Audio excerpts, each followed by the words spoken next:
Je suis professeur à Nantes Université et j'occupe aujourd'hui une chaire UNESCO sur ressources éducatives libres et intelligence artificielle. Mais en fait, il y avait plein de choses. La première édition avait des sujets qui m'intéressaient. C'était en décalage avec les événements où je vais d'habitude, qui sont plutôt un public d'enseignants. Donc ça m'intéressait de me confronter, mon avis à un autre public. Alors je suis en décalage par rapport à la formation. Ce qui m'intéresse, c'est le mot éducation. Alors, il y a quand même des liens. Les formations, ça couvre plus large. Je parle beaucoup de formation tout au long de la vie, de formation continue. Éducation, je l'avoue, ce qui m'intéresse beaucoup plus, c'est ce qui se passe au collège, au lycée. Comment on va former ou comment on forme déjà les futures générations. Alors, il y en a plusieurs, mais l'un d'entre eux, c'est de bien comprendre le phénomène IA en éducation, de bien comprendre pourquoi il est si prégnant, pourquoi il est là.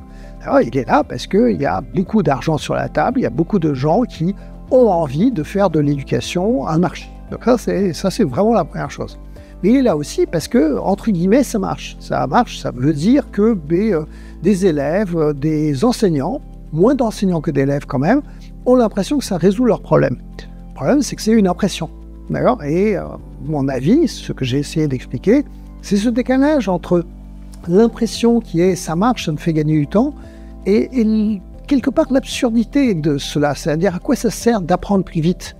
D'accord ? À quoi ça sert de finalement apprendre plus vite? C'est même pas ça. À quoi ça sert d'arriver plus vite au résultat qui est celui d'avoir fait ses devoirs en utilisant l'IA et en ne les faisant pas. Et donc c'est ça la question que je pose.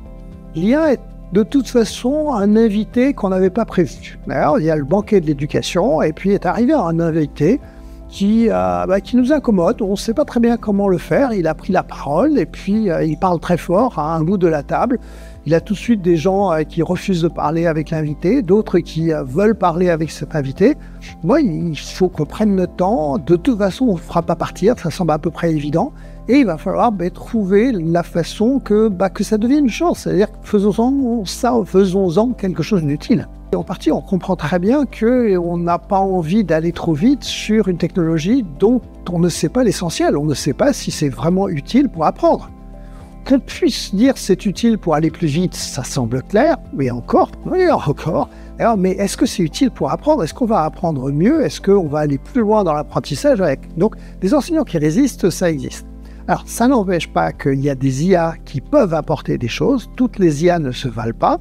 Et que on est dans un environnement dans lequel on a des autorités, un ministère, des rectorats qui font très attention, je crois, aujourd'hui, à ce que ce soit un peu plus les IA qui peuvent être utiles, qui sont en train d'entrer à l'école. On est au début, on peut dire que ça fait 1 an ou 2 que le phénomène est là et que des gens organisent des réunions. On est au début, c'est-à-dire que petit à petit, on va avoir aussi les résultats de la recherche qui vont arriver. Comme le phénomène est quand même assez récent, on parle beaucoup en termes spéculatifs, pas en termes de recherche. On a du mal à arriver à dire on sait que parce qu'on a suivi des cohortes d'élèves, d'étudiants, et donc on sait les choses. En fait, on ne sait pas grand-chose comme ça.